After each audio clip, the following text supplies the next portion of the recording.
오늘 저녁 은혜 받으신 하나님의 말씀을 읽겠습니다. 하나님의 말씀은 히브리서 13장 마지막 장입니다.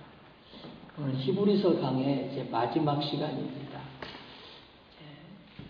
오늘 저녁 히브리서 강의를 마치고요. 그 다음에 다음 주에는 수요 예배가 없습니다.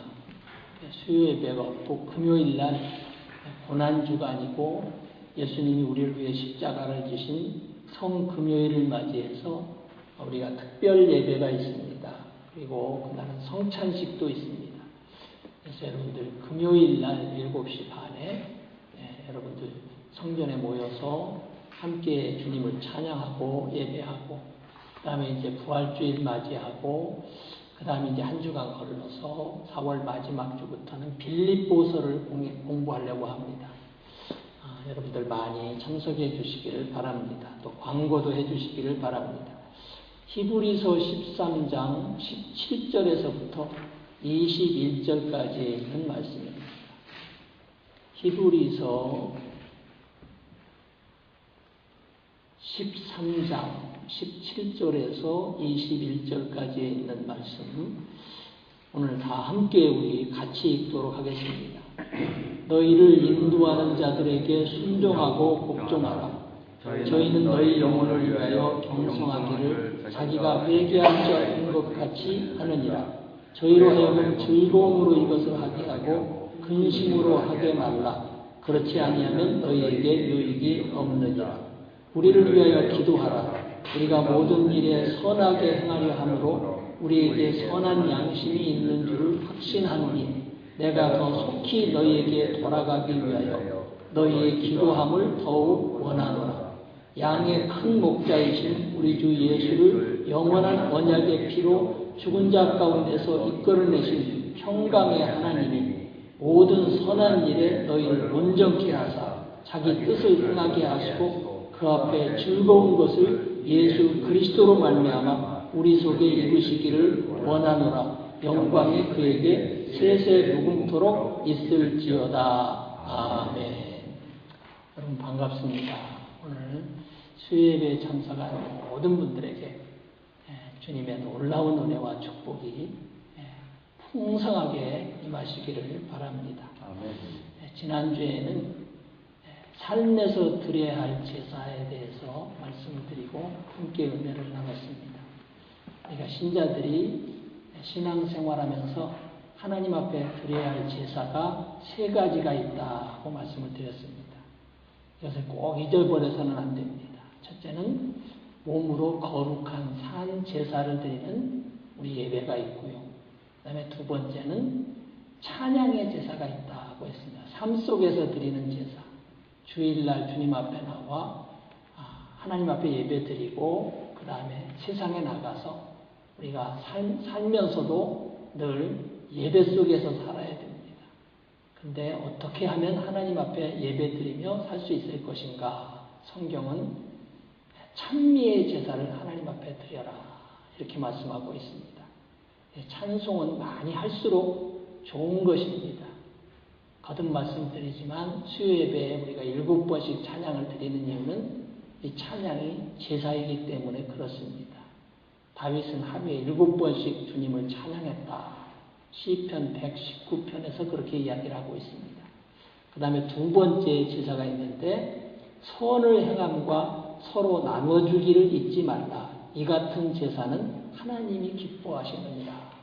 세상에서 우리는 자꾸 뭘 받으려고만 하고 돈을 자꾸 벌려고만 하는데 받기도 하고 벌기도 해야겠지만은 중요한 것은 자꾸 나눠주는 것을 여러분들이 힘써야 됩니다. 마태복음 7장 12절에 황금률이라는 게 있습니다. 황금률은 너희가 대접을 받고자 하느냐 너희도 남을 대접하라. 이것이 율법이요 선지자다. 이걸 골든룰이라 이렇게 이야기합니다.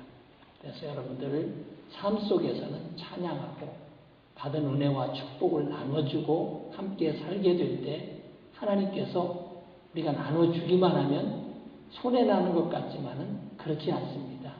하나님은 주는 자에게 흔들어서 넘치도록 채워주시는 분이라는 사실을 꼭 기억하시고 삶 속에서 이런 제사를 날마다 드리셔서 하나님의 은혜와 축복을 풍성하게 받는 그런 복된 성도님들 되시기를 바랍니다.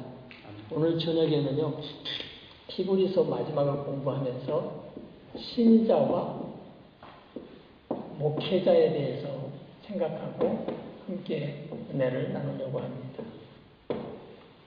여러분들이 신앙생활을 하게 되면 교회에 나와서 우리가 하나님 앞에 예배를 드리게 되죠. 예배를 드리는데 하나님 앞에 직접 이렇게 예배를 드리는 것이 아니라 예배당에 모여서 성전에 모여서 그 다음에 목회자를 통해서 하나님 앞에 예배 드리고 목회자를 통해서 하나님의 은혜를 우리가 입게 되는 것을 볼 수가 있습니다. 그래서 여러분들 신앙생활하면서 여러분들이 목회자와의 관계가 좋아야 됩니다.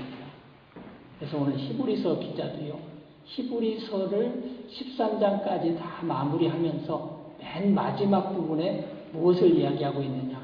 신자와 목회자와의 관계에 대해서 이야기를 하고 있는 것을 볼 수 있습니다. 구약에도 보면 여호와 하나님이 있죠.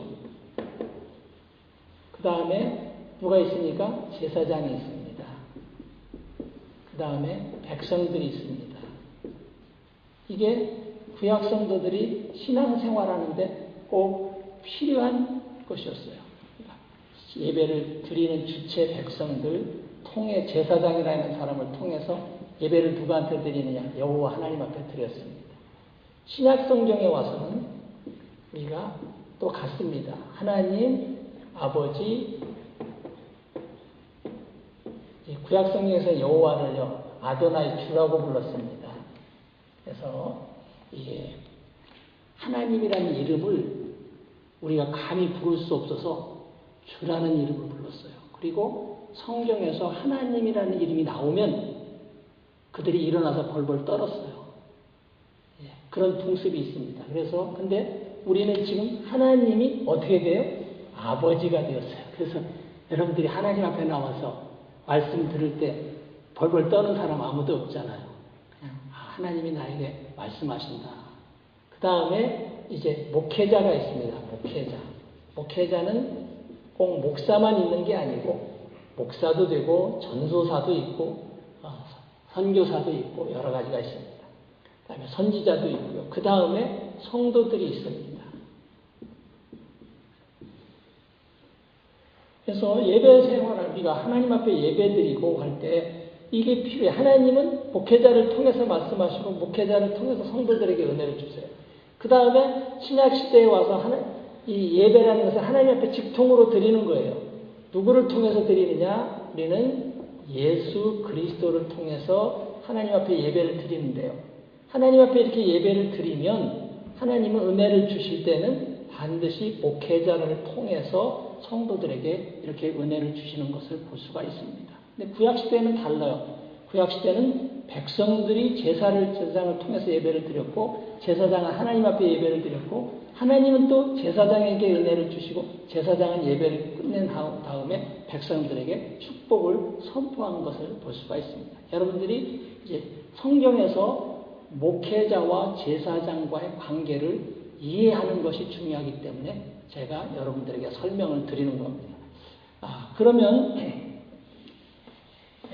목회자는 누군가? 우리가 이제 오늘 목회자에 대해서 한번 생각해. 목회자는 누군가? 첫째, 목회자는요, 우리는 누구나 다 같은 예수를 믿고 하나님의 자녀가 되면요, 목사는 무슨 특별한 존재는 아닙니다. 그렇게 생각하셔야 돼요.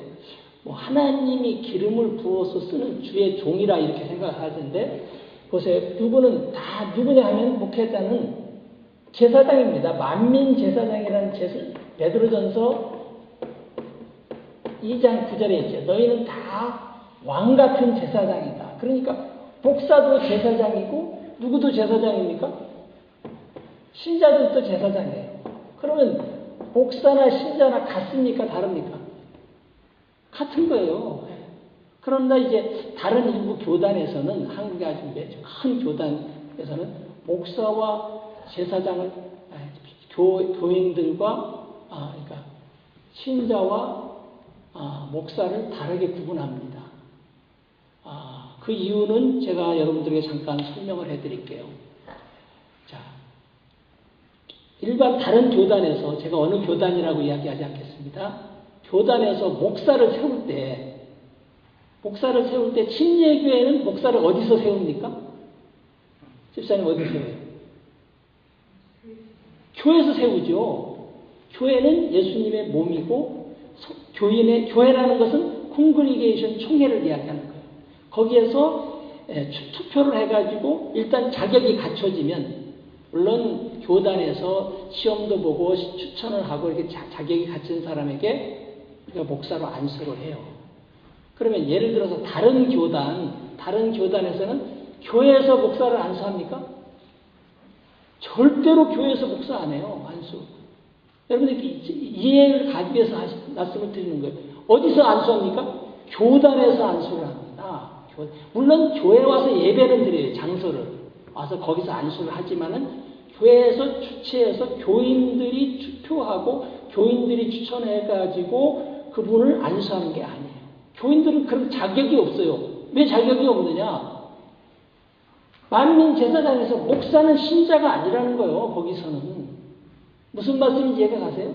목사는 어디서냐? 신학교에서 안수를 하고 신학교를 졸업한 사람이 교단에서 투표를 해가지고 교단에서 시험을 봐가지고 패스해서 그 사람을 안수를 하는데 교회 건물을 빌리는 거예요. 빌려서 교회에서 안수를 하는 거예요. 그러니까 그게 뭐냐면 교회 목사는 교인들과 관계가 없다는 거예요. 누구와 관계 있어요? 하나님이 택하시고 부르셔서 그 신학교를 나오고 교단을 통해서 세우신다는 겁니다. 그러니까 만민 제사장주의를 잘 실행하는 교회가 어느 교단이에요? 침례교단이에요. 침례교단. 그러니까 여러분들이 침례교단에서 신앙생활하는 것을 프라우드하게 생각하셔야 됩니다. 그런데 이제 만민 제사장인데 그럼 교인들과 어떻게 다르냐? 목사는요. 이 목사는 이제 목사는 누구냐? 결국 이 목사는요. 교회에 주신 선물이라고 믿습니다. 성경에 주신 선물. 누가? 하나님이. 에베소서 4장 7절에서 11절에 나와 있어요. 예수님이 우리를 위해서 십자가를 지시고 죽으시고 승천하실 때 성도들을 사로잡았어요. 예수님이 십자가를 지고 죽으시기 전고 부활하고 성령이 임할 때까지 교회가 있었습니까? 없었습니까? 교회는 그때는 없었어요. 그러니까 예수님이 십자가 지시고 죽으시고 부활하시면서 사로잡은 자들을 성령으로 다 사로잡아서 모아놓고 거기에 선물을 주셨다 그랬습니다. 그 선물이 누구예요? 이게 목사라는 직분을 준 거예요. 목사라는 은사에게 직분을 줬는데 이 목사를 통해서 세 가지 성도를 온전케 하고 그 다음에 봉사일을 하고 그 다음에 주님 몸된 교회를 세우도록 하기 위해서 주셨다고 에베소서 4장 7절에서 11절에 이야기를 하고 있습니다. 교회 주신 선물이에요. 똑같이 그지만 그러면 안수 집사는 선물 아닙니까? 여러분 일반 서리 집사님이나 일반 성도는 선물 아닙니까? 그 선물이죠. 그렇지만 은사가 다르다는 거예요. 은사가 다 달라요. 그래가지고 교회 주신 선물인데 사도행전 20장 28절에 보면 뭐라고 써있느냐 하면 이렇게 써있습니다. 목사는요 감독자 오버시어다. 성령께서 피로 값주신 교회를 세우게 하셨다. 여기서 목회자는 셰퍼드 목사라고 그게 이제 양의 목자라고 이렇게 나왔어요. 목자. 그러니까 목자는 어떻게 하는 거냐? 양무리들 앞에 이끌어가는 그런 사람이에요. 그러니까 리더예요. 그것을 우리는 성경에서는 오버시어 감독자라. 사도행전 20장 28절에서 이렇게 나와 있습니다. 그래서 여러분들이 신앙생활하면서 목회자와 부가분의 관계 속에서 신앙생활을 해야 되거든요. 그렇기 때문에 그 목회자에 대해서 잘 알아셔야 돼요. 우리 교회에 세워진 목사는 이런 사람이구나. 그러니까 우리가 이 목회자에 대해서 어떻게 해야 되는구나 하는 걸 아시고 그 목회자와 함께 신앙생활을 잘 하시면 여러 가지 축복이 있어요. 그 대신 여러분들이 신앙생활하면서 목회자와 불협화음 속에서 신앙생활하게 되면요, 불행하게도 그 성도는 자꾸 시험 들고 신앙이 삐뚤게 자라고 그리고 결국 어떻게 되느냐, 하나님의 축복을 받지 못하게 됩니다. 그래서 여러분들이 신앙생활할 때 이 목회자가 굉장히 중요해요. 성도가 중요하죠. 대신 목회자가 왜 중요하느냐? 이런 관계 속에서 성도를 이끌어가게 하는 사람이기 때문에 여러분들이 목회자에 대해서 잘 아셔야 된다는 것을 이야기하고 있습니다. 그래서 히브리서 기자는요, 히브리서를 마지막으로 쓰면서 13장에서 목회자와 신자와 관계를 이야기하고 있어요. 그 다음에 두 번째, 목회자에게 어떻게 해야 되느냐? 신자는 목회자에게 어떻게 해야 되느냐 하면요, 오늘 여기 본문에 나와 있어요. 이렇게 나와 있습니다. 제가 읽어드릴게요. 17절에 너희를 인도하는 자들, 여기 인도하는 자들 아까 말씀드렸잖아요. 양무리를 인도하는 목자, 셰퍼드를 이야기하는 거예요. 그 다음에 우리를 리드하는 리더를 이야기하는 거예요. 그리고 오버시어를 이야기하는 겁니다. 여러 가지로 표현을 하고 있습니다. 너희를 인도하는 자들에게 순종하고 복종하라. 이렇게 있어요. 목회자에게 순종하고 복종하라. 여러분, 순종하고 복종에 대해서 아시죠? 순종은 자발적으로 자기가 자발적으로 그 말에 동의하고 따라가는 걸 이야기해요. 복종하는 것은 어떻게? 자기 의견에 안 맞아도 자기를 쳐서 자기를 순종시켜서 따라가는 것을 복종이라 이렇게 이야기합니다. 그래서 순종하고 복종해야 됩니다. 그리고 여러분들이 순종하고 이 복종하게 되는 것이 어떻게 되는 거냐면 이게 하나님께 순종하는 것이다 이렇게 이야기합니다. 예수님도 그렇게 얘기해요. 70인 제자를 누가복음 10장의 16절에 보면은요, 예수님이 70인 제자 12사도를 보내는 게 아니고요. 12사도는 여러분, 사도와 제자는 또 다릅니다. 여러분과 저는 제자가 될 수 있어요. 그렇지만 사도는 될 수 없습니다. 목사도 사도가 아닙니다. 그러니까 여러분들이 성경에 보면은 12사도 나오잖아요. 사도는 어떤 사람이냐면요, 예수님이 직접 택하시고 예수님과 함께 동거동락하고 예수님의 죽으심과 승천을 본 사람들을 사도라고 합니다. 그렇게 12사도 외에는 없는 거예요. 근데 그 12사도 중에서 가룟 유다가 또 어떻게 됐습니까? 예수님을 배반하고 그랬잖아요. 그래서 나중에 예수님이 이제 사도 바울을 다메섹 도상에서 만나게 하시죠. 그래서 사도 바울을 직접 봤어요. 사도 바울은 하나님이 직접 자기를 부르셨다. 그래서 자기가 사도 바울 반열에 들어가잖아요. 그래서 사도 바울은 하나님으로부터 부름받은 사도는 항상 자기를 이야기할 때 자기를 사도라고 이야기합니다. 사도라는 말은 어떤 말이냐면 그 아포슬이라고 그러잖아요. 아포슬이라는 것이 무슨 말이냐면 부름을 받은 사람들이다 하는 거예요. 하나님으로부터 직접 부름받은 사람을 이야기합니다. 그런데 그 사도들 말고 예수님이 70인 제자를 보내면서 이렇게 이야기하세요.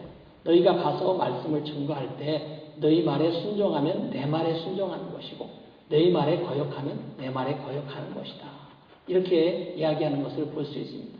그래서 여러분들이 목회자가 강단에서 딴소리 하면은 따라가면 안 되죠.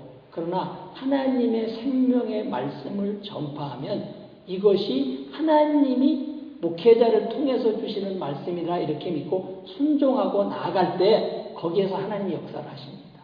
그게 중요해요. 그래서 데살로니가전서 1장 13절에 보면 사도 바울은 이렇게 이야기해요. 내가 데살로니가 교회 교인들에게 하나님의 말씀을 전했더니 데살로니가 교인들은 내가 전한 그 말을 하나님의 말씀으로 믿었다. 그리고 그렇게 믿었더니 하나님이 함께 역사하셨다.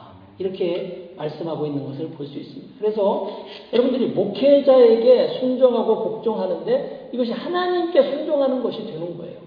그러니까 하나님 앞에 그러니까 여러분들이 하나님 요즘요 신앙생활하면서 여러분들이 조심해야 할 게 있습니다. 직통파라는 게 있어요. 직통. 자기는 신령해서 하나님과 직통한다는 거예요. 물론 우리가 하나님 앞에 직통으로 기도하고 그러죠. 그런데 자기는 하나님과의 모든 것을 다 직통으로 한다고 생각을 하고 자기 외에 다른 사람의 말에 순종하지 않는 사람이 있습니다. 그건 뭐 잘못된 거예요. 왜냐하면 성경에 하나님의 체제를 몰라요. 특별히 베드로전서 2장 13절 같은 데 보면 베드로는 이렇게 이야기해요. 인간의 세운 제도를 주를 위해서 순종하라. 그러니까 예를 들어서 교회에서 목사를 세우고 안수 집사를 세우고 서리 집사를 세우고 무슨 회장을 세우고 그러면요 회장한테 순종해야 돼요. 그럼 왜냐 누가 세웠어요? 사람이 투표는 했지만은 하나님이 세운 거예요. 그거 사실을 여러분 아시기를 바랍니다. 그래서요 교회에서 침례교회에서 목사를 세우잖아요. 근데 우리 사무처리에서 투표를 하잖아요. 그러면 투표를 세웠으니까 그럼 사람이 세운 겁니까? 아니에요. 하나님이 그런 과정을 통해서 사람을 세운다는 사실을 아시기를 바랍니다. 이번에 우리 교회 여러 재직들 세웠잖아요. 그럼 재직들 세울 때 우리 안수 집사님들하고 상의하고 해서 목회자가 그걸 임명하는 거예요. 그러면 누가 임명하는 겁니까? 하나님이 임명하는 거예요. 그렇게 믿어야 돼요. 나를 같은 사람을 하나님이 임명하셨다. 그런 믿음을 가지고 사셔야 여러분들이 정말로 그 여러분이 하나님의 풍성한 은혜 속에서 살고 하나님이 그를 통해서 역사를 합니다. 하나님이 나를 세웠다. 목회자가 됐을 때도 그렇고요. 저는요. 옛날에 한국에서 신앙생활하면서 교회에서 열심히 하니까 서리 집사로 세움을 받았어요. 서리 집사로 세움을 받고 나서는요. 하나님이 나에게 교회에서 이런 직분을 주셨다. 그래서 감사하고 어떻게 한지 아세요? 저는 이 시장 같은 데 이런 데 나가려도요. 사람들 보는 데 나가는데 그 당시에 좀 너무 저기 했어요. 그래가지고 양복을 입고 나갔어요. 양복. 어디만 나가려도. 내가 그래도 하나님 앞에 택함 받은 집사인데 그래가지고 교회에서 일을 할 때도 하여튼 하나님이 나에게 이 직분을 주셨다 생각을 해가지고 충성을 했습니다. 그러니까 하나님이 여러 모양으로 도와주시고 은혜도 주시고 해서 또 이렇게 목사가 되었죠. 그래서 여러분들 신앙생활 하면서 하나님이 나에게 순종 주셨다는 그런 직분을 가지고 그런 믿음을 가지고 순종하고 복종하면 그것이 하나님 앞에 순종하는 것이고 하나님 앞에 순종하게 되면 어떻게 하나님이 그때 역사를 하시는 거예요. 하나님이 많은 사람들이 직통 역사를 하기를 원하죠. 이거 다 없이 하나님이 그냥 자기에게 직접 역사하기를 원하는데 하나님은 절대로 그렇게 하지 않습니다. 여러분들이 아시기를 바랍니다. 그래서 주의 종에게 순종하는 것이 똑같은 사람이고 똑같은 만민의 제사장이고 똑같은 사람입니다. 그런데 하나님의 권위를 인정해드리고 성경의 권위를 인정하는 겁니다. 그리고 주의 말에 순종할 때 내가 하나님 앞에 순종하는 거다. 그런 믿음을 가지고 여러분들이 신앙생활을 하셔야 됩니다. 그 다음에요, 세 번째 이제 주의 종들을 위해서 어떻게 해야 되느냐 하면은요, 세 번째 목회자를 위해서 기도해야 됩니다.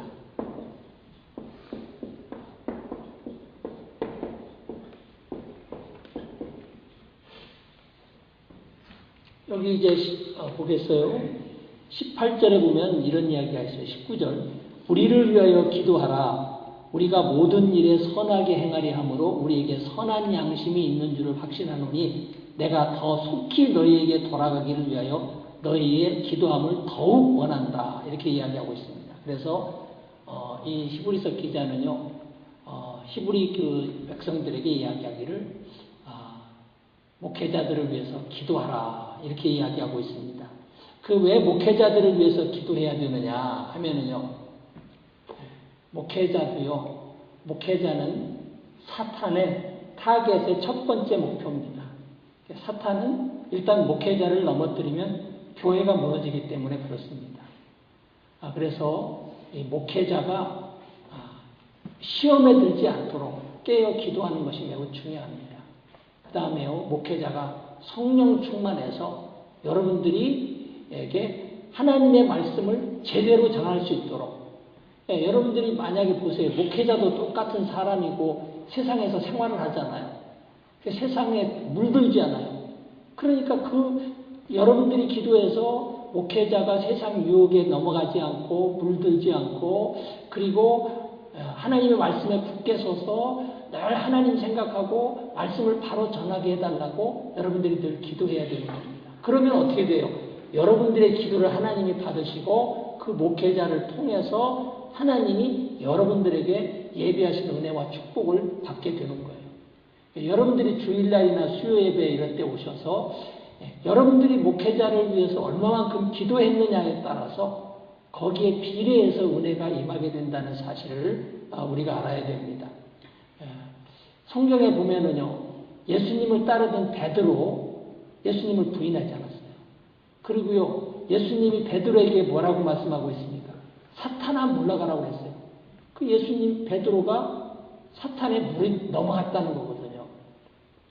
그래서 시험에 들지 않도록 여러분들이 목회자를 위해서 기도해야 됩니다. 그리고 성령 충만해서 성령의 열매를 맺는 목회자가 되도록 그래야 되지 않겠습니까?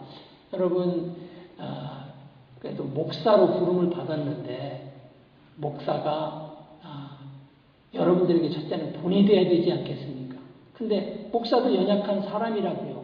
근데 여러분들이 기도할 때 하나님이 그 기도를 들으시고 목사도 더욱더 거룩해지고 하나님의 사람으로서 더욱더 온전해지는 데 가까워지고 그리고 성령 충만해서 성령의 열매를 맺게 되고 그래서 여러분들에게 하나님의 말씀을 바로 전할 수 있게 되는 겁니다.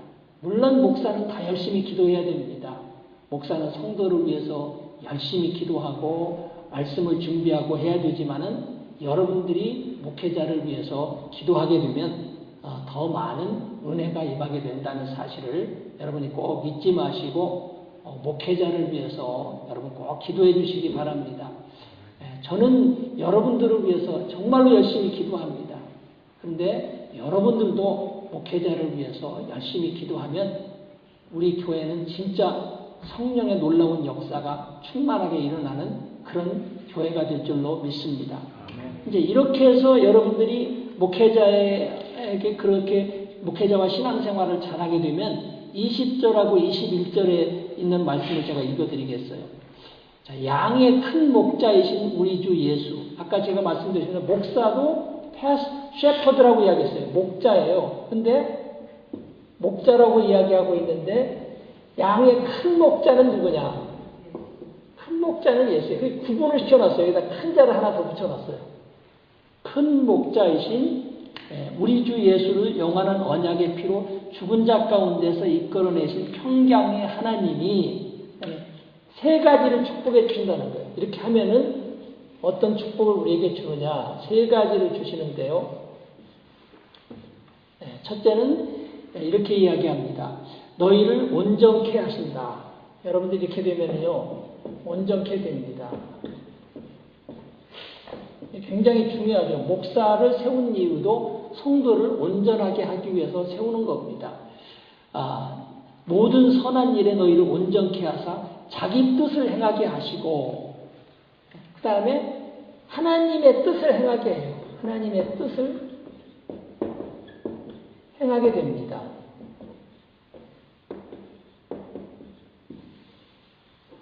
그 다음에 세 번째 어떤 거냐면 예수 그 앞에 즐거운 것을 예수 그리스도로 말미암아 있게 즐거움을 갖게 된다는 거예요. 즐거움. 여러분들이 신앙생활하면서 즐거움이 있는 거예요. 교회 다니면서요, 목회자 때문에 즐거움 못 얻고 시험 들고 고통당하는 사람들 참 많습니다. 그래가지고 방황하고 그래서 이다음부터 교회 절대 안 나오고 그러는데 물론 이제 목회자에게도 문제가 있지만 개인들에게도 문제가 있는 것이죠. 그래서 예수 그리스도로 말미암아 우리 속에 이루기를 원하노라 그렇게 이야기를 하고 있습니다. 그래서 여러분들이 신앙생활하면서 이게 중요한 거예요. 우리가 부족한 사람들인데 온전하게 되고 하나님의 뜻을 여러분들이 목회자를 통해서 하나님 말씀을 받아서 하나님의 뜻을 행하게 되고요. 그 다음에 삶 속에서 즐거움을 갖게 되는 그런 축복을 얻게 된다는 겁니다. 사도 바울이 목회자와 신자들이 좋은 관계 속에서 함께 신앙생활을 잘하게 되면 이런 축복들이 우리 삶 속에 이루어지게 된다. 성경은 그렇게 우리에게 가르쳐주고 있습니다. 근데 제가 여기서 한 가지 여러분들에게 좀 말씀을 드리고 싶은 게 있습니다. 그게 뭐냐 하면요. 우리 19절을 한번 다 같이 읽어보겠어요. 19절. 13장 19절을 한번 같이 읽어보도록 하겠습니다. 자, 시작. 내가 더 속히 너희에게 돌아가기를 위하여 너희의 기도함을 더욱 원하노라. 거기 그 지금 내용이 뭡니까? 사도 바울은 기도하라는 거죠. 기도를 하는데 여러분들 이제 우리가 기도를 사도 바울이 지금 기도하라고 이야기해요. 기도하는데 기도에서 기도 응답을 속히 받기를 원해요? 천천히 받기를 원해요? 네? 속히 응답받기를 원하죠. 지금 사도 바울이 그렇게 이야기하고 있어요. 내가 더 속히 너희에게 돌아가기 위하여. 지금 사도 바울은요, 이 히브리 교인들에게 돌아가기를 원해요. 더 속히 지금 가기를 원해요. 속히 가기 위해서 어떤 걸 요구하고 있습니까? 네? 너희의 기도를 어떻게 해요? 더욱 원하는 거예요. 더욱 많이, 더욱 기도해라.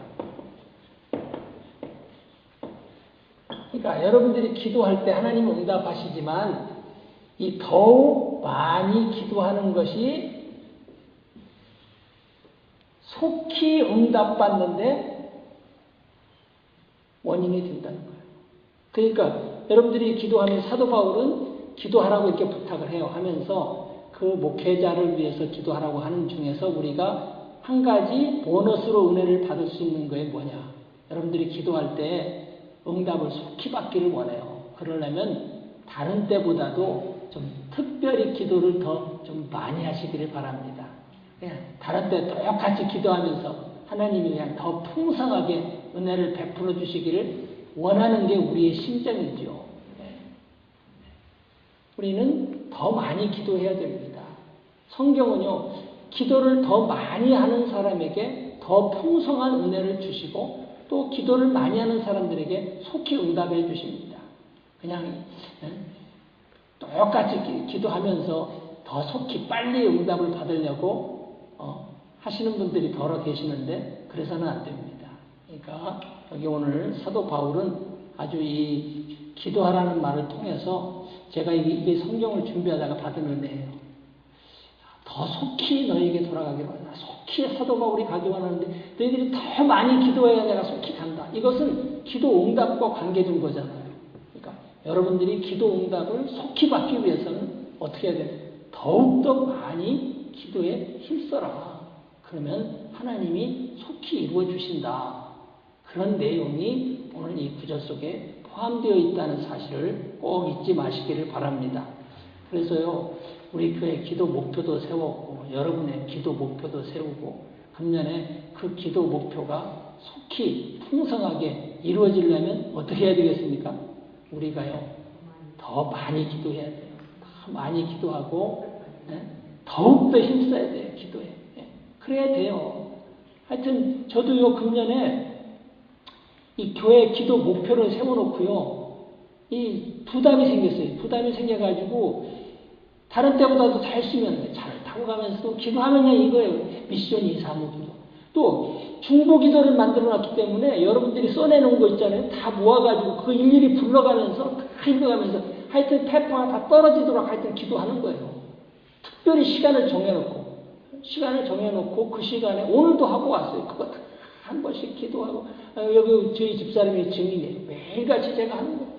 주일날만 못해요. 주일날은 교회 와서 예배드리고 하시 이렇게 주일날만 제가 그 시간을 더 못하는데 일주일 내내 내가 하여튼 기도에 힘써야지. 내가 뭐 성도들은 더 열심히 하겠지만 그래도 목사가 다 열심히 하고 성도들 보고 기도하라고 이야기를 해야 되지. 그렇지 않고 목사가 안 하면서 성도들 보고 기도하라면 내 자신 양심도 허락지 않고 성도들의 본이 되지 않고 그래서 기도에 더욱더 힘써야 된다는 사실을 여러분들이 꼭 기억하시기를 바랍니다. 그러니까 우리 교회가 그렇게 풍성한 하나님의 축복을 받으려면 어떻게 해야 되겠어요? 더 기도를 많이 해야 됩니다. 더 기도를 많이 하고 더 힘쓰고 간절히 하면은 하나님은 속히 이루어 주실 줄로 믿습니다. 기도하겠습니다.